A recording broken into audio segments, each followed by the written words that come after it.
Here's what's coming up on the program today. Russia claims to be withdrawing troops from its border with Ukraine, but Western leaders say they are yet to see a de-escalation of tensions in the Baltic.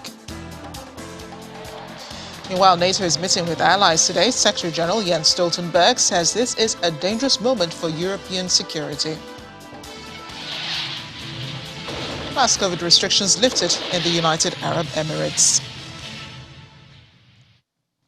Thanks for joining us on the program. I'm Amarachi Ubani in Lagos. Russia has released footage showing its tanks being loaded onto trains as it says it's pulling back from the border.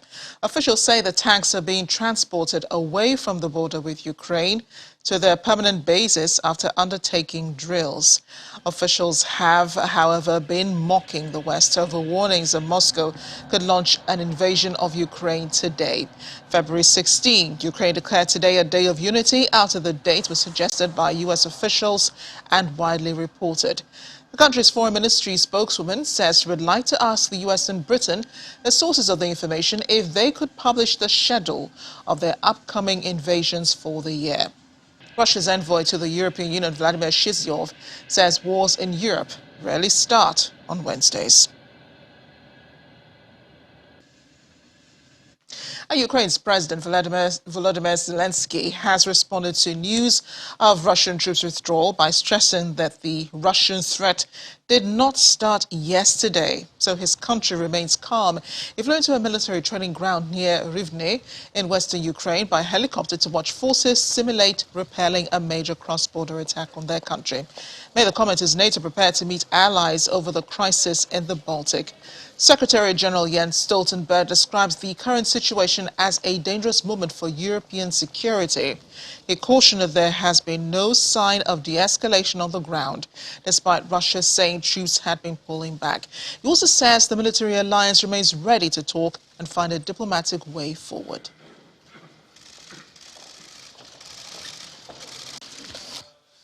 We have heard the signs from Moscow about readiness to continue diplomatic efforts.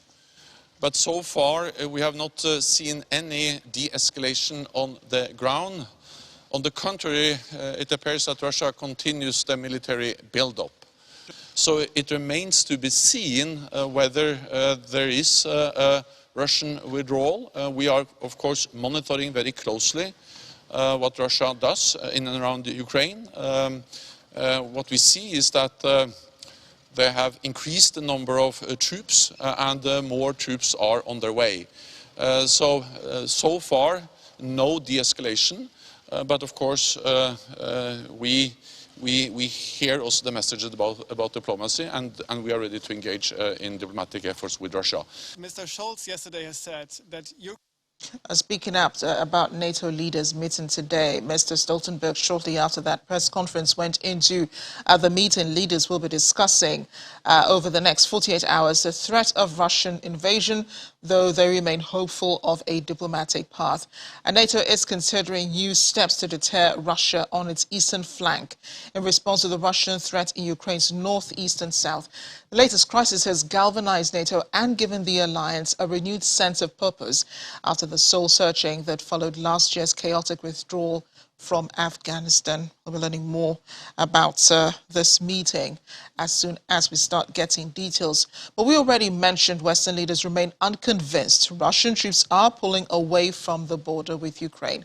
And much earlier today, the German Defense Minister Christine Lambrecht said it is important and right the defense ministers of NATO countries meet here today to further exchange views on a consistent and united approach.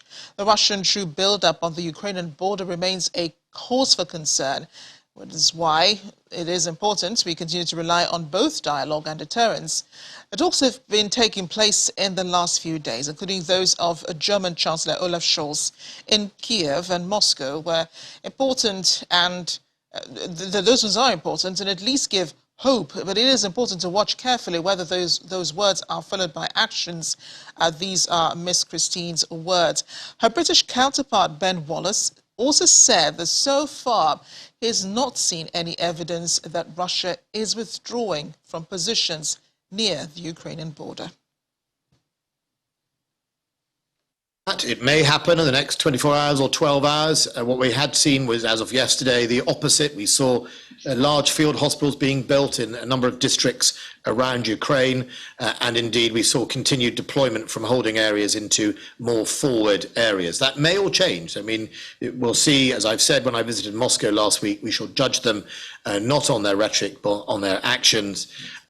On the ground, the physical observations that we see show the opposite of some of the recent rhetoric coming out of the Kremlin, and I think it would be absolutely the right thing to say is that that is not normal military exercising. You don't surround a country with 100 plus, 60% of the whole of Russia's land forces on its borders if you're just going for an exercise. Ukrainians have been raising their national flags all over the country today to show unity against fears of a Russian invasion the Western powers have said could be imminent.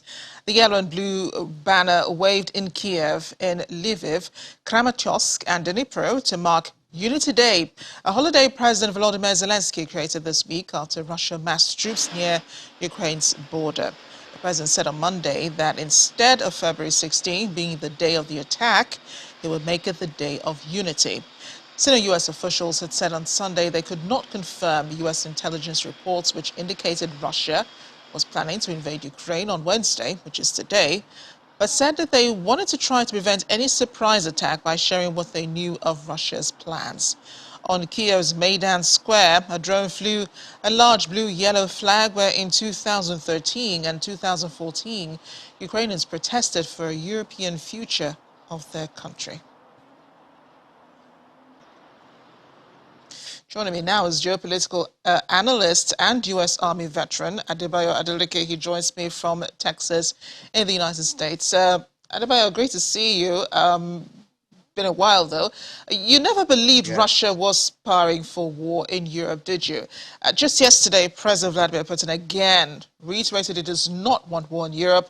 The Kremlin says troops have been pulling back from the border. What do you think was Russia's real intentions surrounding Ukraine with those troops, massing weapons and those military drills we've seen in the past few days? It's been a while, Amarachi. It's good to see you again, and Happy New Year's. It's quite interesting for the last couple of weeks or so of what has been going on in Ukraine, Europe, and its own entirety. I personally do not believe that Russia will strike because there's so much at stake. There's so much intangibles that a lot of people are not looking at. But it does look like invasion was imminent as of yesterday. But I think Russia they've been going to the diplomatic channels to make their concerns known about Ukraine kind of adoption into the NATO alliance. And oftentimes, we thought this thing was, it's either there or there, he said, she said. But obviously, the adoption of Ukraine into the NATO is becoming of a reality. So they have to make their concern quite heard by making it by taking appropriate actions. I do personally, from what I know of the situation, I do not think that is a possibility.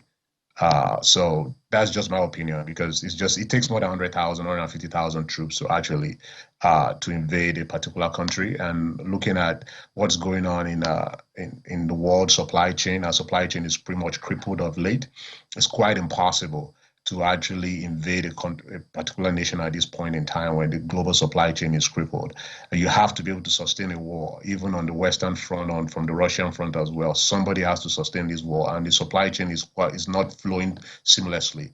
Then it will be pointless actually having an invasion. So there's a lot of, from my perspective as a pundit, as somebody that actually studied these singular events globally, I see, not as a threat, but again, I'm just looking from afar. For people that are quiet in there, they believe that the threat was imminent. Now, obviously, that's a play that Russia has to make for them to, for the West and the rest of the world to know that they're quite serious about NATO adopting Ukraine into their ranks.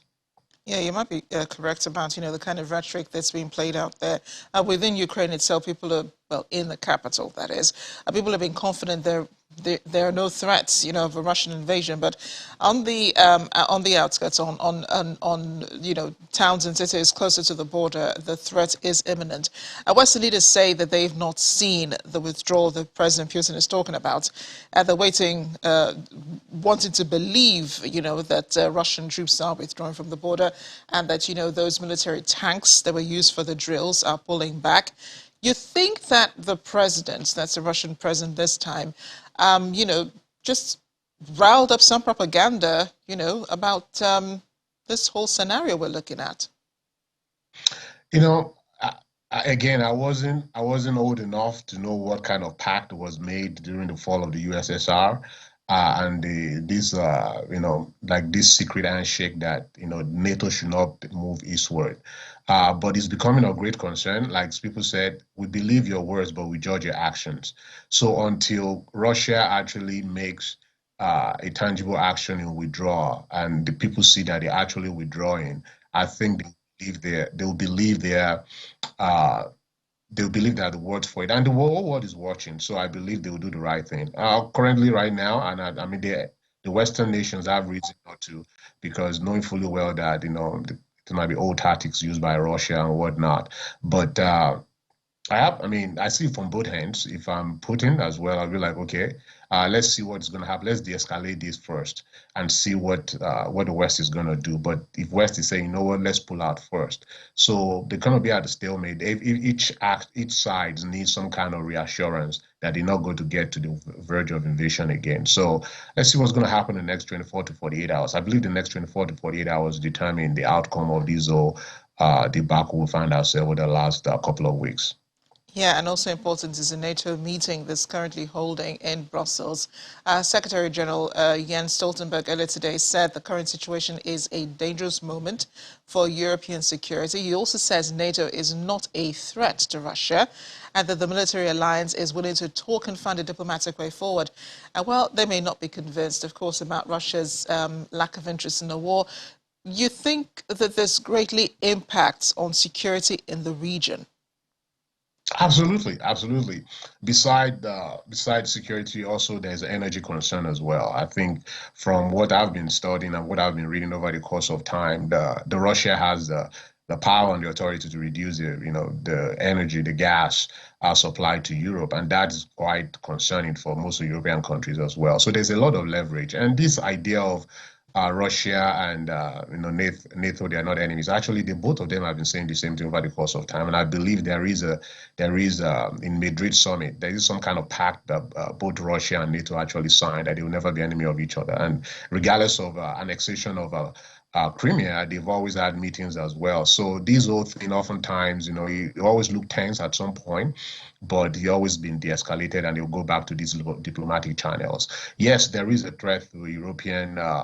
Actually, if you look at it from their national security point of view, if gas and energy is being part of their survival, is being threatened because it comes from Russia primarily, and they can use that as a leverage as well. So there's a whole bunch of other stuff, because that area is quite unique, because you have the Eurasia and all those other countries that not necessarily aligned in different value systems. There are NATO, there's EU, and other countries that are not part of it. So all these other, nuances kind of surround this whole security posture for Europe. So, and this particular tension between Ukraine and Russia poses a huge threat in the whole process. So I completely understand why European countries feel threatened, and I believe Russia knows that as well. So that's why they're using it as a leverage. So it's a chess game. So we'll see who's going to actually do a checkmate at this point. Yeah, the next few hours are crucial, of course, as NATO Absolutely. and its allies, defense leaders discuss the way forward. Thank you again, Adebayo. Always a pleasure seeing you.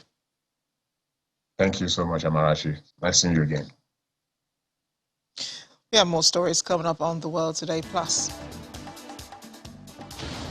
Getting here, you dog lovers, you might want to see this. Pet owners competing with dogs in the UAE's first ever Canny Cross event. What's it all about? Stay with us. Welcome back. We're not quite out of Europe. The sixth edition of the multilateral engagements with European Union of the European Union and African Union heads of state and governments will hold on February 17th and 18th in Brussels, Belgium. The summit is expected to present opportunities to lay foundations for a renewed and deeper AU-EU partnership with the highest political involvement and based on trust and clear understanding of mutual interests.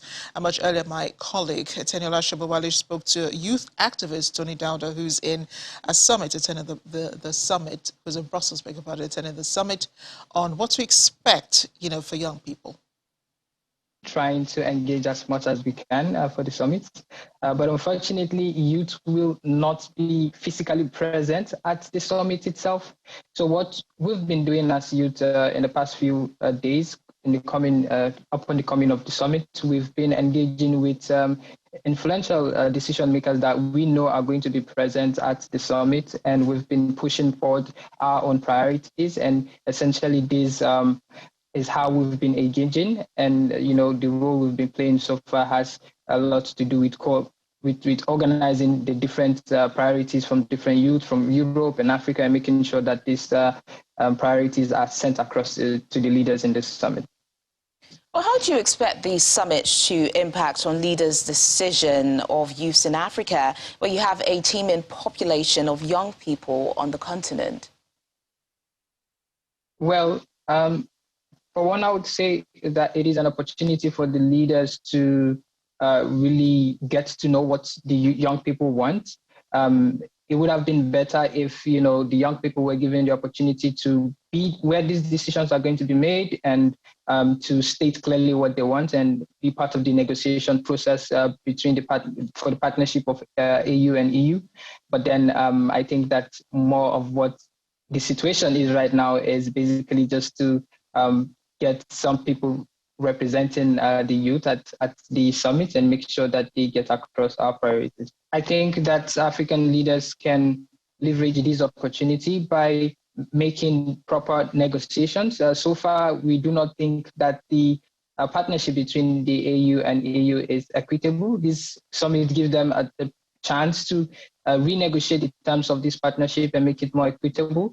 And I think that having such an opportunity after waiting for 2 years is such a great opportunity. I would really expect the leaders to take into consideration the final outcomes of the joint youth report, which was prepared this week by youth representatives from both continents, Africa and Europe, organized by the European Union Commission, to take those outcomes into consideration as they make this negotiation.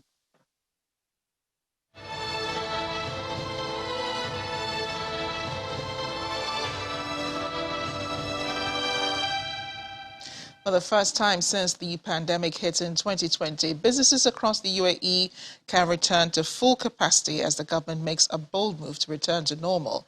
The government has also announced that its weekly media briefing will now take place every 2 weeks to provide the latest developments in the COVID-19 pandemic, saying the decision is based on the developments of the pandemic and the decrease in number of infections across the country.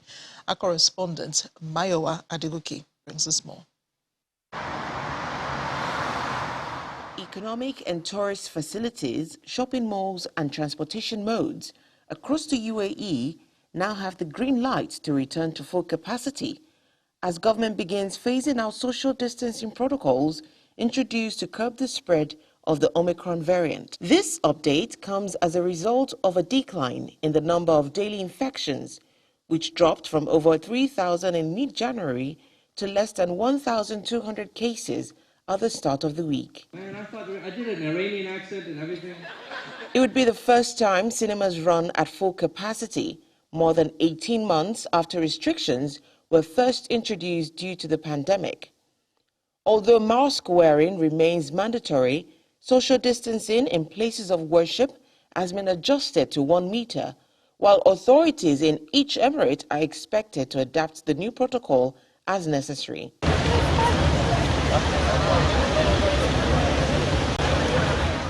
Gulf Food, the largest gathering of professionals in the food and beverage tourism industry, is back with its largest in-person edition since 2020.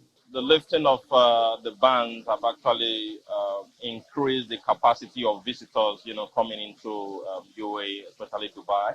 As you can see in the Gulf Food Festival, is filled to capacity because people have been yearning to network, to meet, and to negotiate business. So this has really helped in the tourism business, and it's actually also helped the food and beverage industry. Industry practitioners operating in Dubai say the new development is welcome, even as they await a confirmation from the local authority. It was a nightmare, I think, to see, customers waiting in a queue, waiting to see that, oh, there's an empty space. We have to maintain social distancing. Now, families which were coming with greater than 10 number of, packs or number of people, it was difficult to accommodate them together because we had to tell them to sit separately. So that was becoming a bit too much of a challenge, but I think now it's much, much better. Meanwhile, other measures remain in place, particularly the Green Pass, which is required to access certain locations, including the UAE capital, Abu Dhabi. From Dubai in the United Arab Emirates, Mayowa Adegoke for Channels Television News. Mayowa joins me now to talk more about the situation. Mayowa, this is good news for many, isn't it? The UAE had been quite strict with COVID-19 restrictions. What does it mean health-wise for the Emirates? No more COVID or just reduced numbers? I mean, of course, no one can say that there's no more COVID. There is COVID. But the government is saying that they've seen a lot of improvement, particularly coming on from December when we saw cases rise. We saw this sudden spike again. Prior to that, we had cases below 100. And then when Omicron came into the country, there was this huge spike, which sent the government, scampering and putting in extra precautions. But now they say that the numbers are going down to from 3,000. Now, today we have less than 1,000. So they say that they've seen an improvement and they're just taking the bull by the horn and going full capacity going forward. Of course, this is still subject to local authority in each emirate. And of course, they would still continue to monitor the situation and make adjustments necessary. But health-wise, it does mean that people need to continue to take precaution. They need to, also watch out for themselves. But economy-wise, it's back to business. I can imagine a lot of people wanting to go back to businesses reopening. And I think that may also be attributed to, the success could also be attributed to the vaccination campaign in the UAE. But what about, tourists who are planning to come into the country now that the UAE is opening up, especially for Nigerian passengers who now have access to the country? Any new guidelines that they have to follow?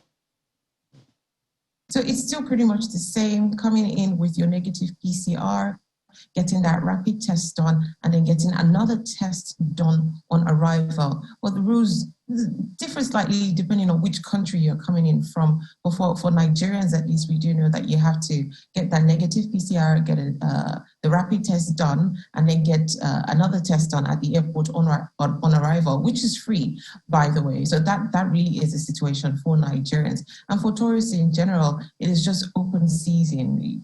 Prior to this time, last year, Dubai did get this huge rebound in its tourism sector, getting millions of people visiting just the first 10 months. And we expect that would increase now that the whole country is saying we're back to business and it's full capacity going forward. Well, I imagine, the country reopened just in time for spring break and for people to coming for the summer holidays. Mayowa, thanks for speaking with us, and do take care there in Dubai. Thank you, Martin. Bye.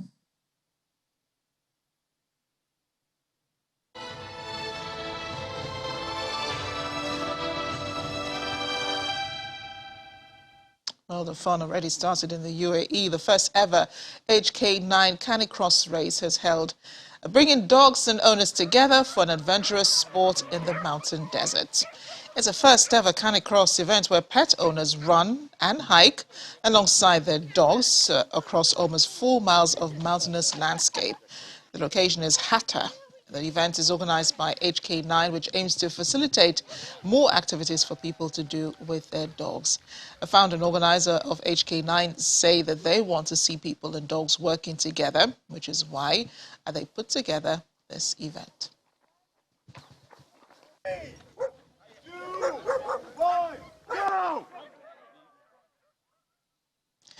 I'm sure it was a lot of fun for the dogs. They really love to run. Thanks for watching. I'm Amarachi Ubani.